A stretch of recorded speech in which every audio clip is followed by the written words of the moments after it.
So we are done with a lot of things and we were left with exception handling. So we'll work with that now. So what is exception handling and why do we need it, right? So the first thing is, what is exception handling? It is a scenario where whenever we are working with something, for example, say we have this code, right? Any code. Suppose, let me just do one thing. Let me create another package. So right click here, new package, and we'll name the package as day 4 as it is our day 4. And here I'll create a new class. So here in my new class, what would be the name? So the name would be, say, example. And here what I'll do is I'll have a main method, right? So here inside our main method, what we would be having is we would be, say, trying to create an issue. For example, I have a variable a, integer a, which has the value 10, right? Now I have another variable integer b, which has the value, say, 20, right? So here what we are doing is we are trying to print this as well. So s out, and here I'll try to print something like this: a has the value a, right? Done. And for b, say s out, say b. That is something simple, right? But the thing is that right now the values are okay, they are normal numbers. And if I try to do something, for example, say I'll just name this, set the value of a as 100. Right now 100. Right now, my voice is getting echoed, someone's mic is on. So here what we would be doing is we would be trying to print out the sum. So let's calculate the sum first. So int c equals to a plus b, right? Sorry, a divided by b, not sum. Let's get the exception here, right? So here s out, say c equals to, say, c. Now here if I run this, control shift F10, if I run this, you can see that we will be getting a simple output: 100, 20 and 5, right? But the thing is that the moment I make b as 0, what would happen? Let's see that. So here control F10, and here you can see that we are getting a problem. What is the problem? Let's just see that. Let's just wait for this to execute. It is not executing, so I'll run it from here. And here you can see that we're getting an exception in the thread main java.lang.arithmetic exception, and the exception is divide by 0. So whenever an exception comes up, we need to understand this, what it is trying to tell us, right? Whatever problem we have, say, we have gone through, there is a detailed information for that.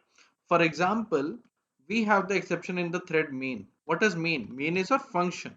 Notice this thing, this is our function.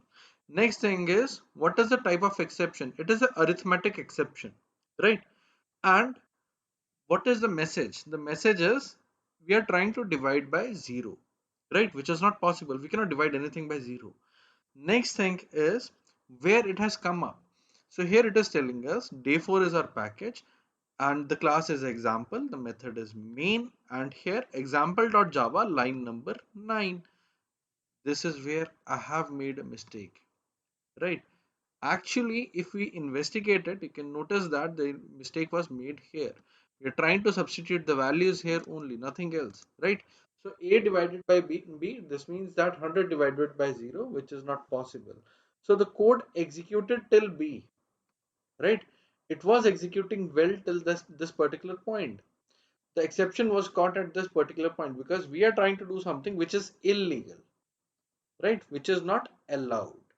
So here we have got this exception, and here we have got to know that the exception was at line number 9, right? Now how we can handle such kind of a situation? Suppose we want to execute the code even if there is a exception, right? How we can do that? Now the thing is that in such a case we can surround the code inside a try catch block, and in try we will put the code, whatever code we would want to, say, try, right? As the name says, try out. In this particular part of code, if even if any exception comes up, the code will not stop executing, right? For example, say I'll just have an exception,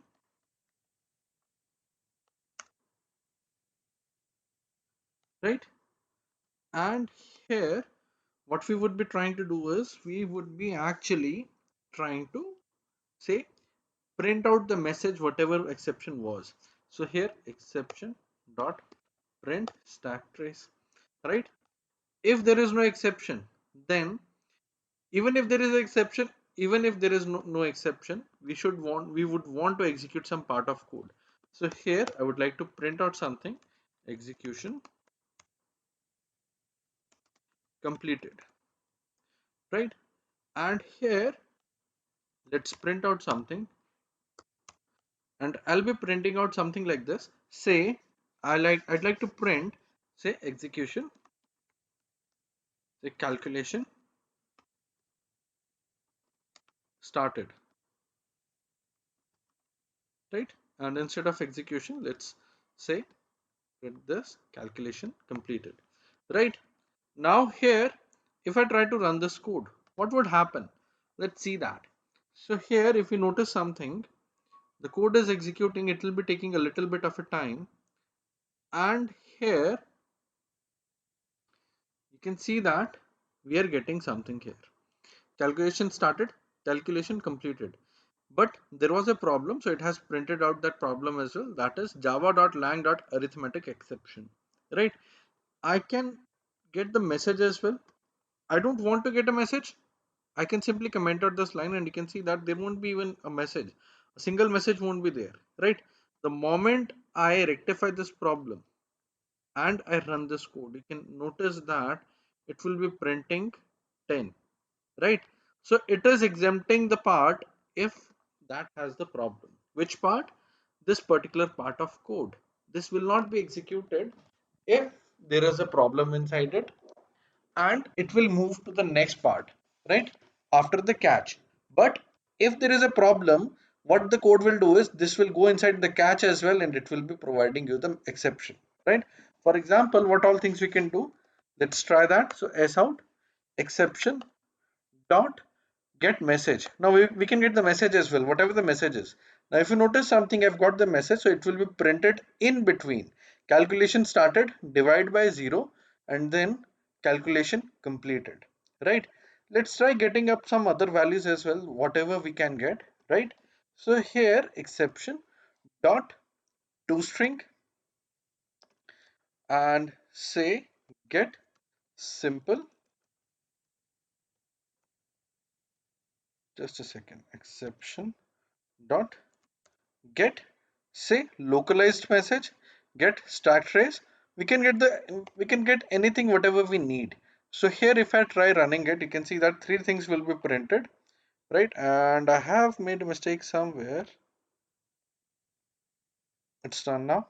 Yeah, we can execute. So here you can see that divide by 0, java.lang.arithmetic exception divide by 0. So get localized method message and get message is almost same. There is a little bit of a difference, but we don't get to see that difference a lot, right?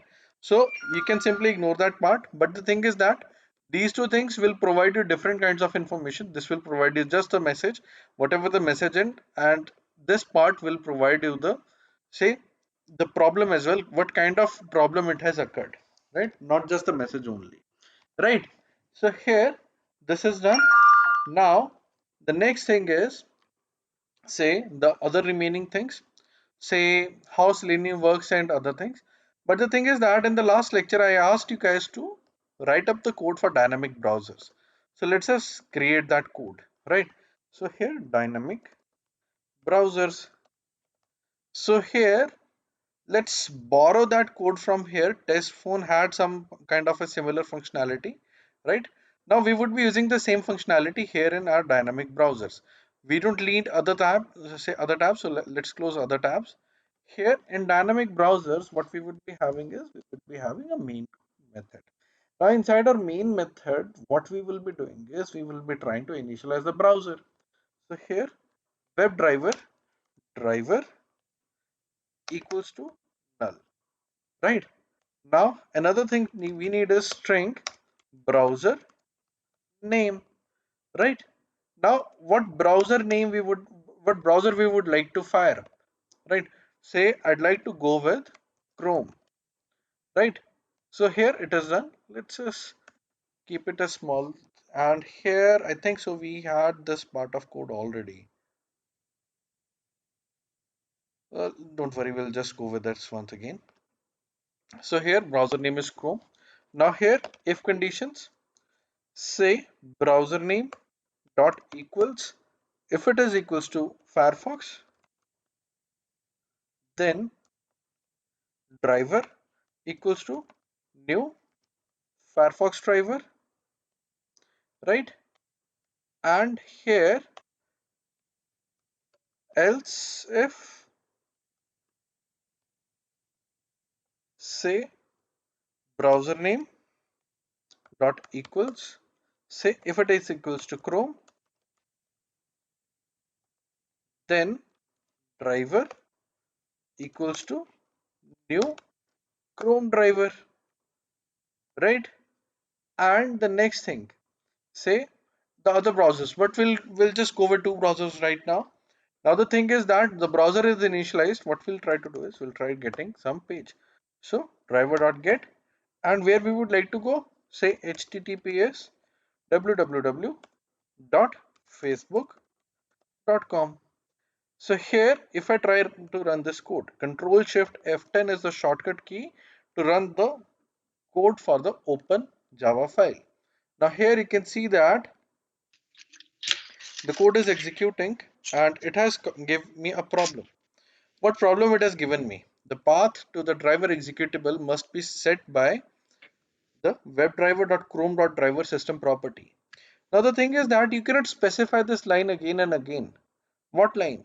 The line we discussed in the last lecture, right? System.set property webdriver.chrome.driver and say system.set property webdriver.jekyll.driver, right?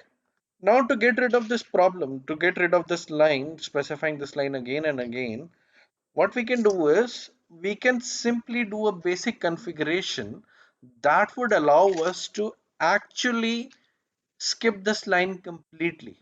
How it is possible? How is that possible? That is very simple, and it is possible with the help of path variable.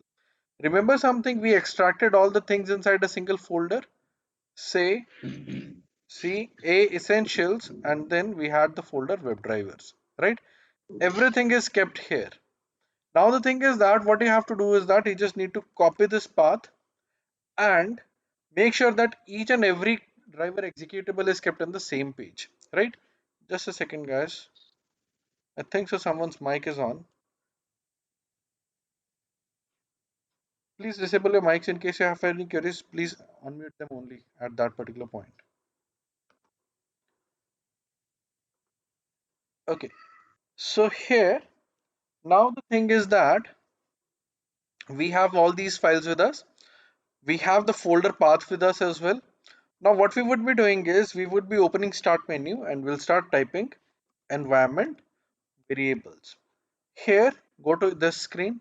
Now those people who are using office machines, they do not have this part enabled. They have to edit the variables for the current account only. They can edit the variables, but for the current account only, right?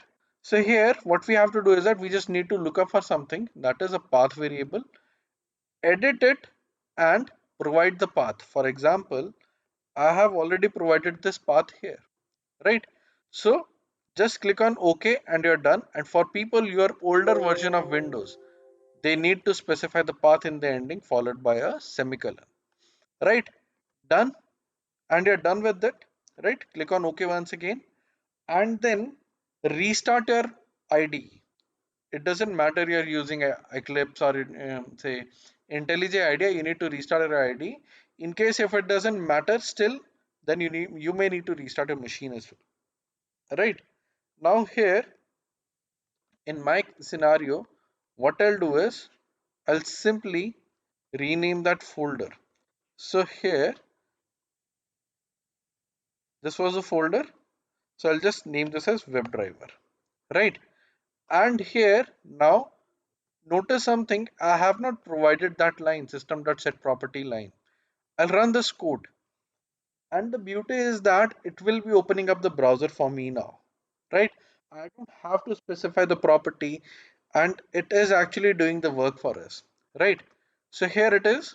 We are able to do work with the things and you can see that here we have the code working for us. Now, the next thing is, see, we have opened up the browser. That is okay. But the question comes up, how would we be able to interact with the page? If I run this once again, you can see that a browser window will open up and we need to say, we may need to perform some other actions. What kind of actions? It can be any action, click, type, right? For example, we are able to see the say text boxes here. We may need to type something here. We may need to click here, right? Question comes up, how would we be able to work with these things? So the thing is that before we start off working with these things, we need to understand how the page is built up and what all things are there inside the page, right?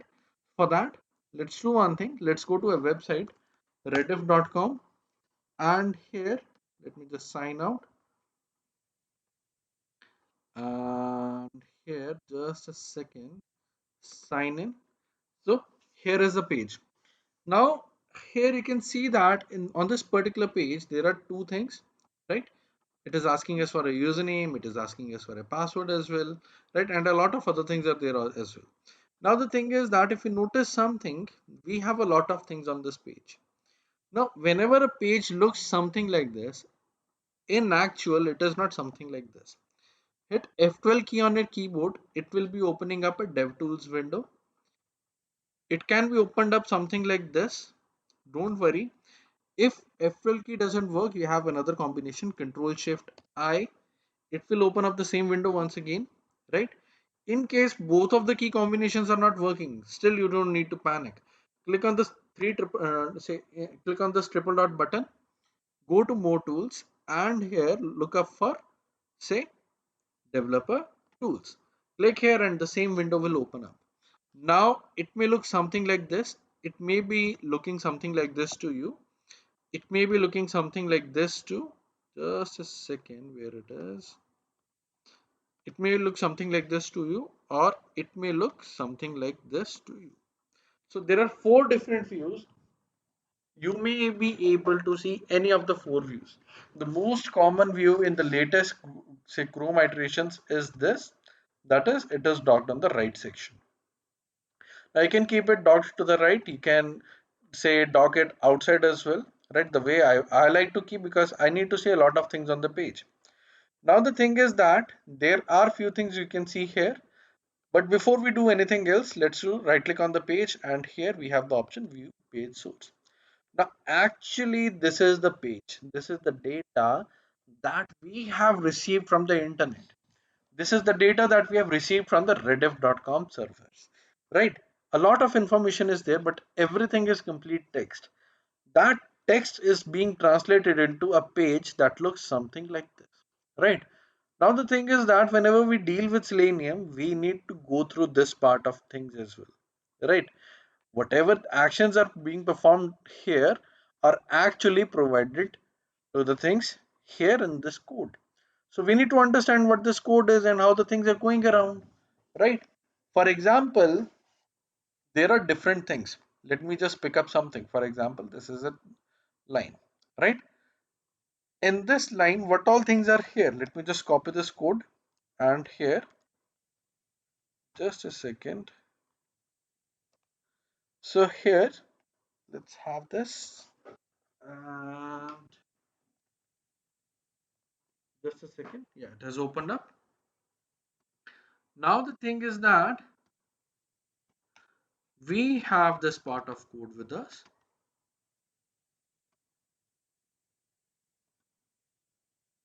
right? Now, what all things are here from this, what we would be able to understand.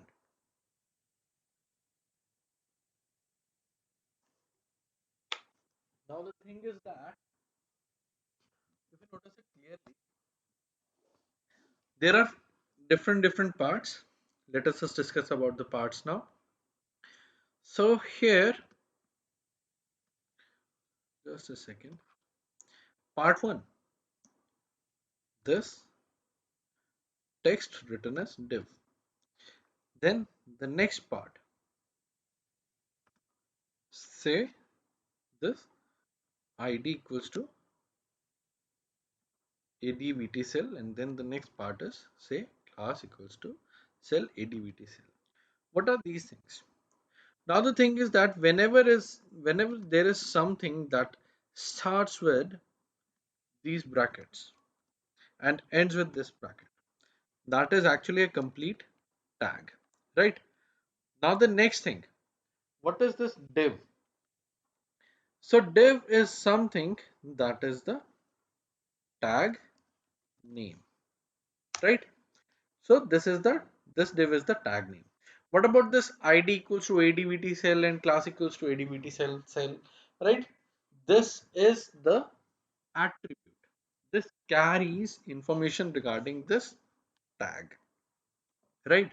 For example, the ID of this tag is advt cell and the class is cell and advt cell. So this means that there are few things related to it, right? Now the question comes up, for different kinds of elements there are different tags. So how we can understand which tag is for what purpose and what is the tag name? For example, this text box, right? So here, what is the tag name of this text box? What is the tag name of this text box? What is the tag name of the sign in button, right? And a lot of other things. For example, the images, the links, right? We have a lot of things on the page. So let's start with something. So here, let's create a sheet that will be telling us, say, element type. Next thing is, say, just a second, element type. Then the next thing is tag name. Next thing is attribute, right? So here, let's start with these things. Let me just say set the column width. It should be 25. It should be fine for us now. Now, first thing is the element type, right? Say the element type is link. So whenever the element type is link, it will be, the tag name will be A, right? What is the mandatory attribute? Mandatory attribute. Whenever we specify a tag name as A, it needs a mandatory attribute, that is href, right? Href is something that specifies the address to the link where we have to go to after the link is clicked, right? Now let's go back to the page and see things. Just a second, let me just keep it to the next page. So here we have this. Now here, this is a text box. Whenever we have a text box, right? This is something, the tag name is, say, input, right? But the question is, how would we be able to get to know that? So here, if you notice something, we opened up DevTools, click on this particular button, this says select an element in the page to inspect it.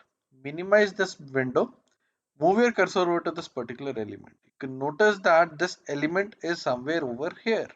This is nested inside the structure, right? Whenever there is a page, it will be always having a tag HTML head and body. So this input tag is of part body tag, right? This is a child of body tag. Here, the input is, say, the tag is input, the type is equals to text, right? So here the mandatory attribute is type equals to text, right? So here it is done. What about the other thing, that is password? So the tag name is input once again, but the type will be changed now. So here, let's click on this once again, go back to the page and let's move our cursor towards the password. Now here you can see that the type equals to password is there. So this is the mandatory attribute. The tag name is same. Notice this thing. Going back to the page, you can see that the tag name is input once again. Right.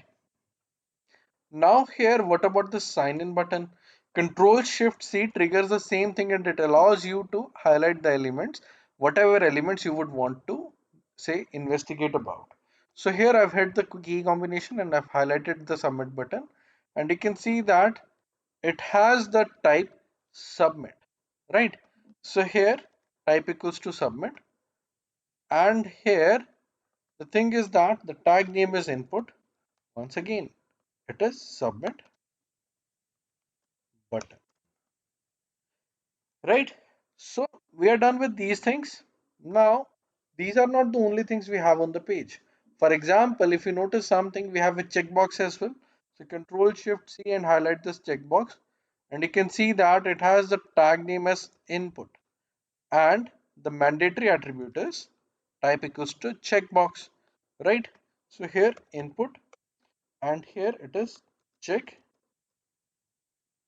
box, right? Then similarly, there is another thing as well, that is radio, right? So here the tag name is input once again, but the type is not anything else that we have seen earlier. Now the type is actually radio, right? So here it will be showing up the things as radio buttons now, right? These are the things, and here we can see them here.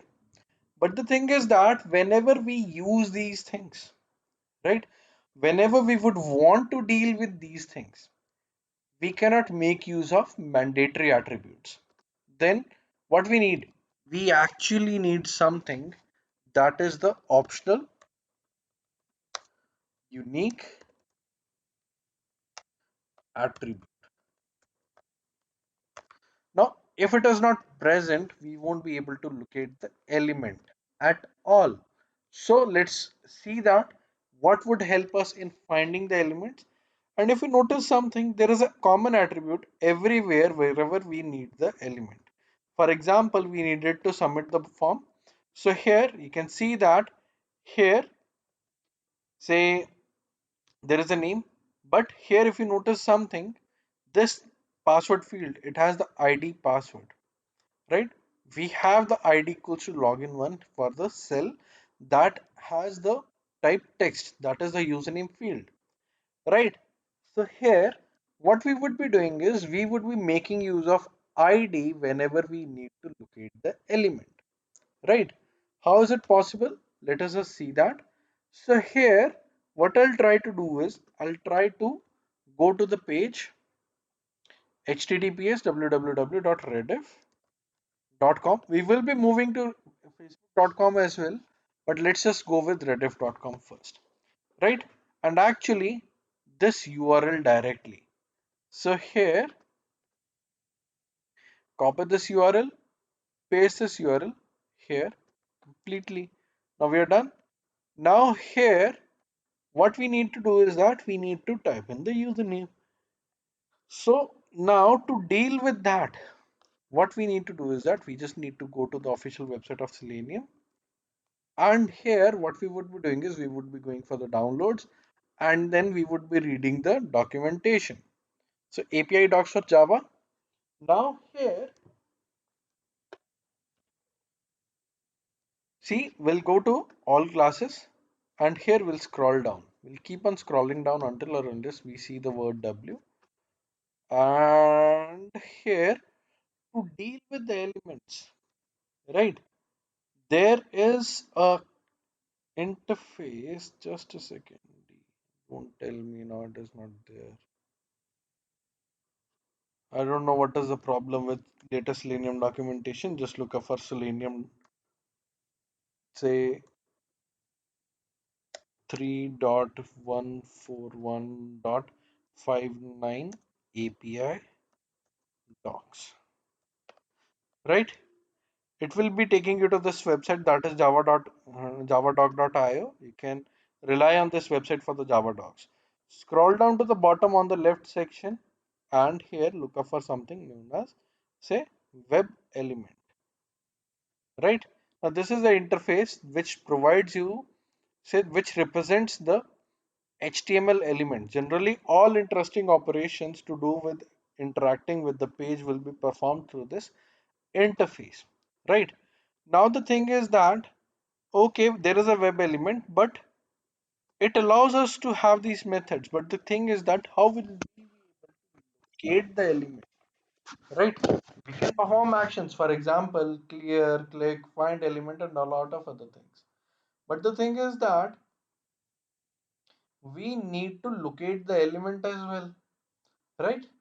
So here, for that, let's do one thing.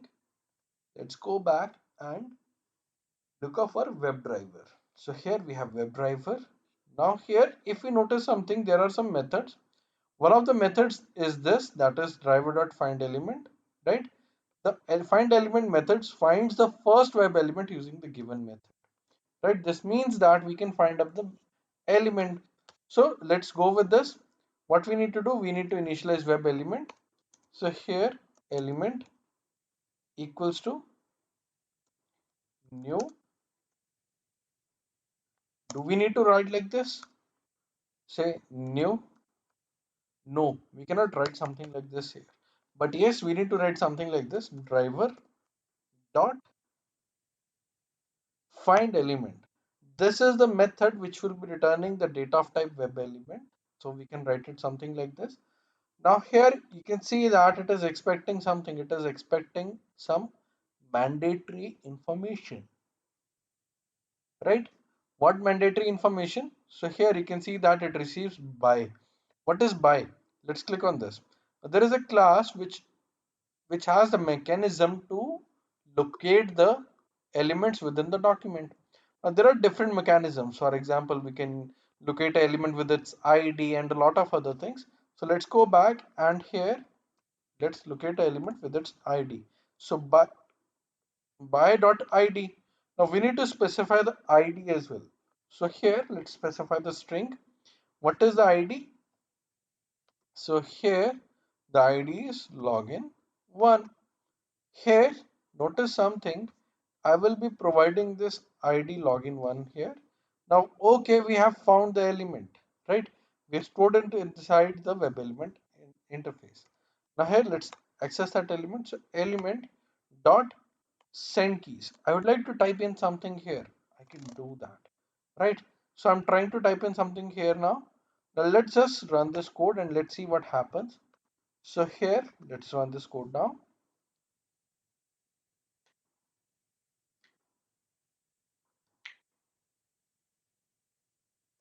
And you can see that it has typed in the text for us, right? Now in the same way, can we locate another element, that is the password field? Actually yes. So let's do one thing. Let's locate the element once again. Web element, say, password field equals to, say, driver dot find element by ID. So here, what is the ID? The ID is password. Now it is located. What needs to be done? Say password field dot send keys. What data I'd like to send? The same similar older data. 1 2 3 4 5 6 7 8 9 0. Now here let's run this code and let's see what happens here.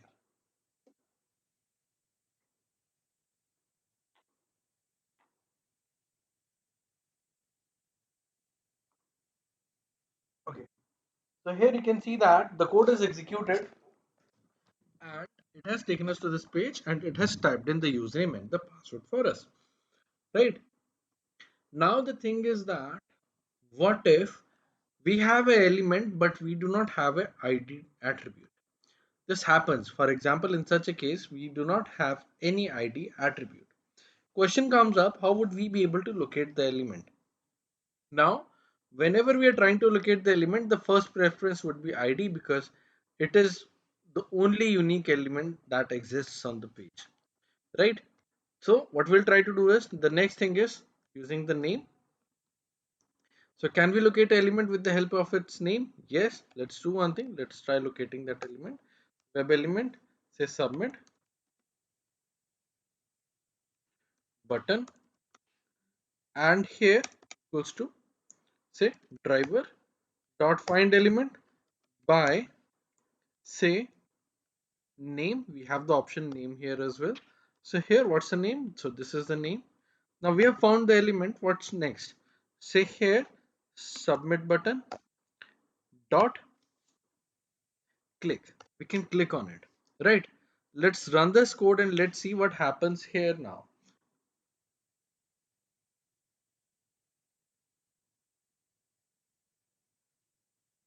So here you can see that it is trying to log in and it has clicked on the submit button. But the thing is that we have got a temporary issue from the website itself, right?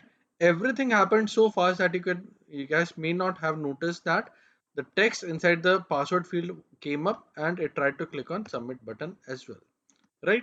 So it is done. Now we are done with the basics.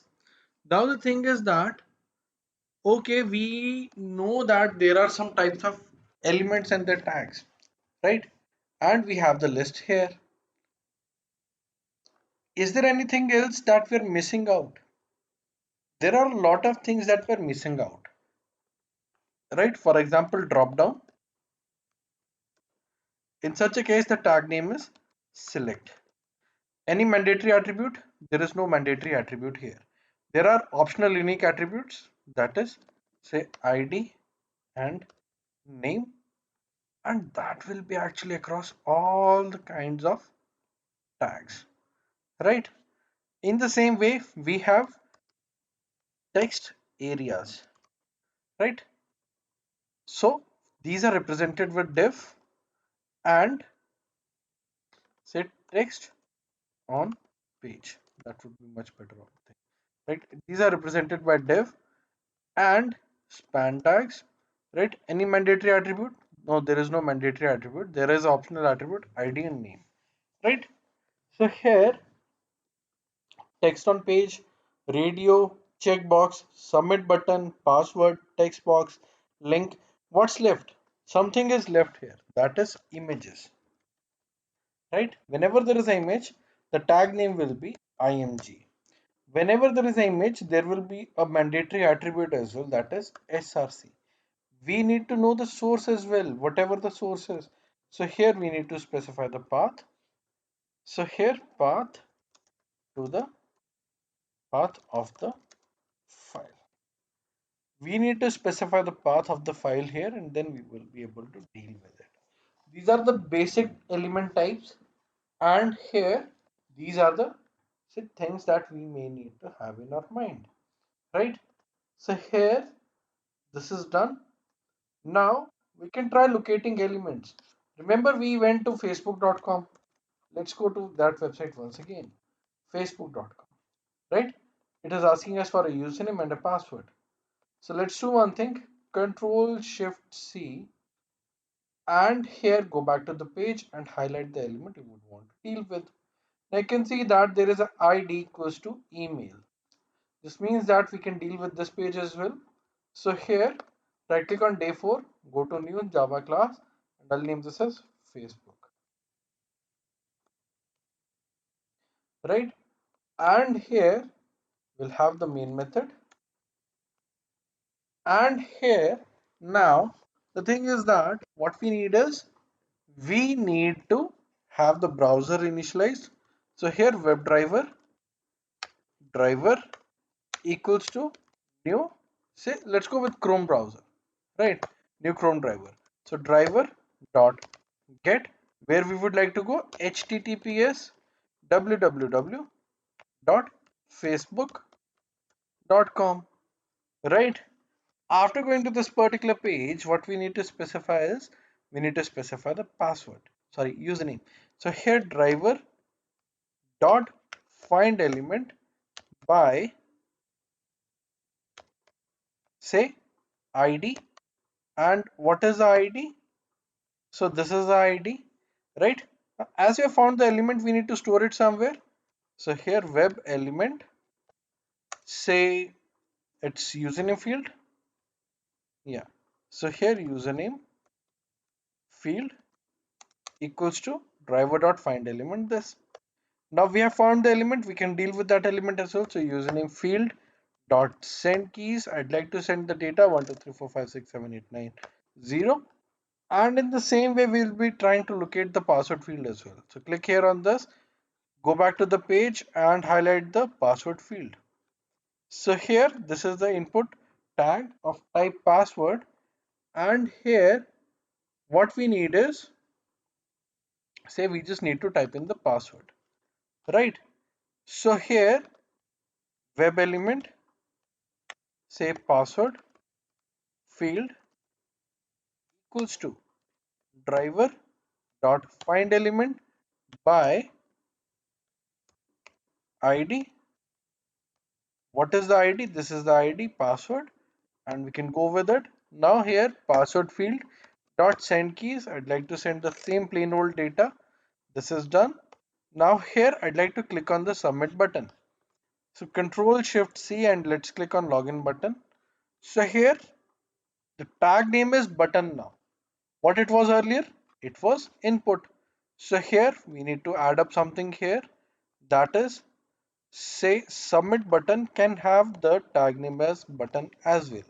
But if you notice something here, the type is submit. Is it changed? No, it has not changed now, right? So we can have the button tag as well, we can have the input tag as well, but the functionality will be completely same.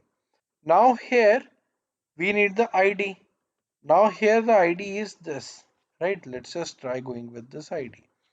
So here say web element, say submit button equals to say driver dot find element by say id, and here we have the id. Will it work? Let's see that. So submit button dot say click. Now here control F10 is the shortcut key to execute the already open file which has been executed already as well. So here we are,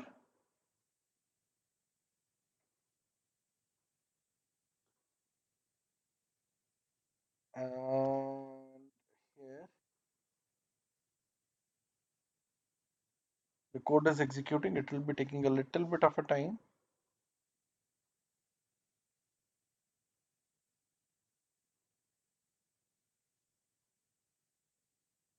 Okay, so here you can see that, just a second, why it is executing the older file. Okay, we have not executed facebook.java yet. Control Shift F10.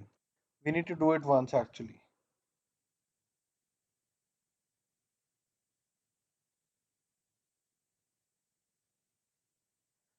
So here you can see that it has tried to type in the username. Has it failed with something else? Actually, let's see that. So here we are having an exception. We are not able to locate the element, right? What element? We have made a mistake. Password ID. Was it the password actually? So here, Control Shift C, the password field had the ID pass only. What did I copy earlier? Let's paste this now. Just a second, yeah. Let's run this code now. And here,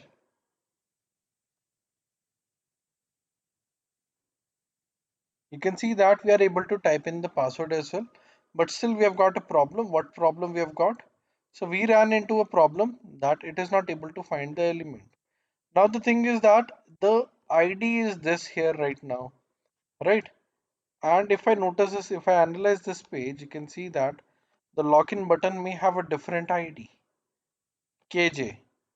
The one we found was VM, right? So here, what's the matter?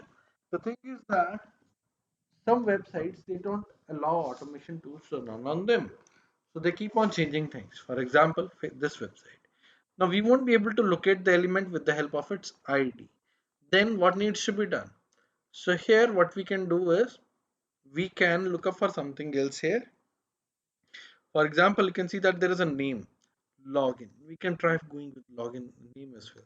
So here name, and here the name is login. Let's try running this now. So here the code is executing. It will be taking a little bit of a time. And here you can see that the browser has opened up. It has typed in the username and the password, and now it is trying to log in. It will be giving us a prompt later on that the username is wrong and the password is wrong, but still we were able to automate click on that particular element. Right now, the thing is that we are able to locate the elements with the help of their names and IDs. Right now, the thing is that what if two elements have the same ID? Right? Consider a situation, we have this page, both of the elements, this element and this element, have the same ID. Then the question is, how would we be able to handle the situation? Right? So in such a case, we need to perform few things so that we can handle the situation very easily. But before that, say I want you guys to do something. I want you guys to go to facebook.com, try to log in, and then once you are logged in, what you need to do is that, let me just go to this facebook.com page, and here try clicking on this Avishek link as well. Right? Just try it out. Let's see what happens. Right? Just try clicking on this Avishek on your profile. My name is Avishek, so it will be showing up this thing. For you, it will be showing up your name. Try clicking on this link or this link only. Right? So this is done. Now let's get back to syllabus. Let's see that what is done and what's left. So we now know that how Selenium works on page source. Right? Analyzing the page source, we have analyzed the page in say Chrome. The thing is that we can analyze this page in the same way in Mozilla and Firefox as well. Sorry, Internet Explorer as well. So here let's just open up Internet Explorer first, right? So here let's go to say rediff.com. I'll open up the same pages for you so that there won't be any difference anywhere, right? And here you can see that I'm going to login screen. This is the same screen that we were able to see earlier. Hit F12 key. It will be opening up this on the bottom window, and you can see that we are able to see everything like this. Hit on this button, click on this, and you can see that input name equals to login, ID equals to login1, type equals to test, and a lot of other information. Right? This is about Internet Explorer. Let me open up Firefox as well. So here Firefox, and here the same shortcuts work here as well. So here rediff.com. Let us just go to that page first, and here click on sign in.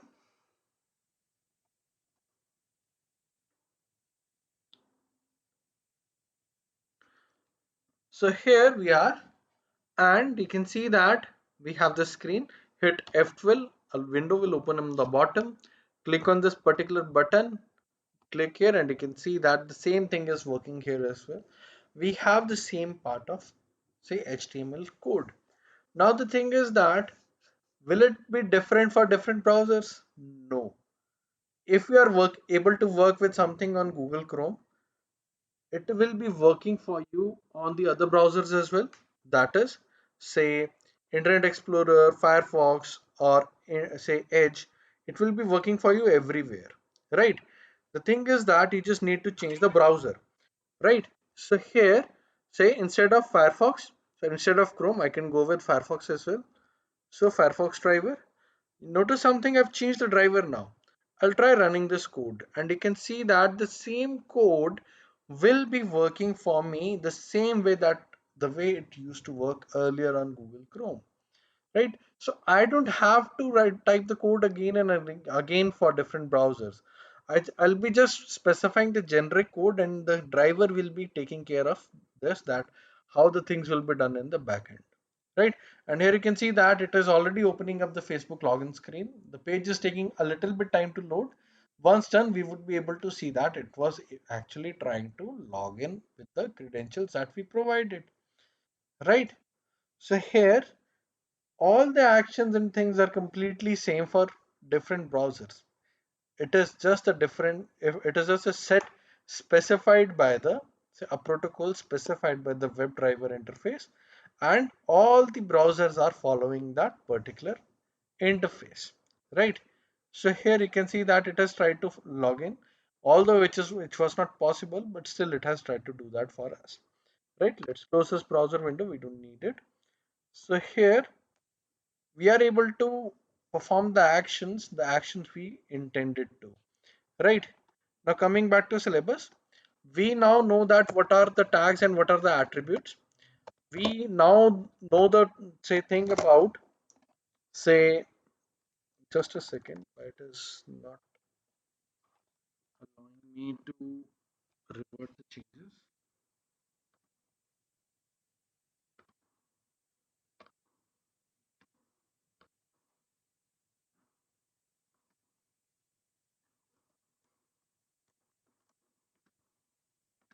Okay, I'll just correct it later on, right? We now know the difference between IDs and names and these attributes. There is a class attribute that we have not discussed about yet. Web element interface, we have discussed this. We have made a basic Selenium script, and we have discussed about, say, two elements have same ID, right? We will be, say, I will be providing a solution to this. We will be resolving this issue in the next lecture. How we can handle a situation, what if we have two elements with the same ID, right? And the next thing is, say, class attribute. Notice something, we had the elements with the class attribute as well. Let's just see that once again. Go back to DevTools, and you can see that you can find classes specified here, right? What is this? What are these values? These values carry the styling information. Can we locate an element with the help of its class? Yes, we can. So question comes up, how would we be able to do that? So we will be learning about that in the next lecture, that how we can make use of classes as well to locate the elements, right? So what all questions will be answered in the next lecture? What if an element has two ID, say what if two elements share the same ID, and how would we be able to locate the elements with the help of their class names as well, right? So this was for today's lecture. If you have any queries, you can feel free to ask. If you notice something here, if we want to deal with this particular rediff.com link, right? So here, if we go back and highlight this element, you can see that we have an anchor tag whose mandatory attribute is href, and we have a class f12, but there is no ID and name. How would I be able to click here? Now, in such a situation, I'm stuck. Now, we need to have a mechanism so that we should be able to click here as well, right? We should be able to pass click on this particular element as well, right? So how would we be able to do that, and what all things or what all challenges are involved in this, we will be discussing about that in the next lecture. Okay, understood. Okay,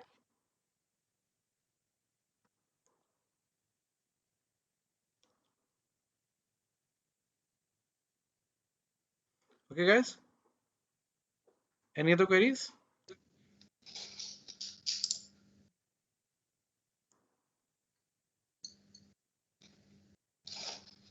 Okay guys, so see you in the next lecture. Bye. Bye bye, take care. Thank you. Bye. Yeah.